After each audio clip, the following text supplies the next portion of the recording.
यूं ही बेसबब न फिरा करो, कोई शाम घर भी रहा करो।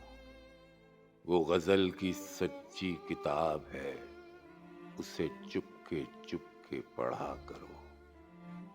कोई हाथ भी न मिलाएगा, जो गले मिलोगे तपाक से। ये नए मिजाज का शहर है, जरा फासले से मिला करो।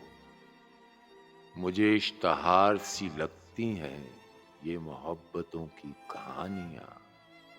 जो कहा नहीं वो सुना करो, जो सुना नहीं वो कहा करो। अभी राह में कई मोड़ हैं, कोई आएगा कोई जाएगा। तुम्हें जिसने दिल से भुला दिया, उसे भूलने की दुआ करो। ये खिजां की जर्द सी शाल में जो उदास पेड़ के पास है, ये तुम्हारे घर की बहार है।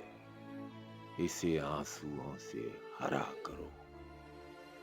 यूं ही बेसबब न फिरा करो, कोई शाम घर भी रहा करो।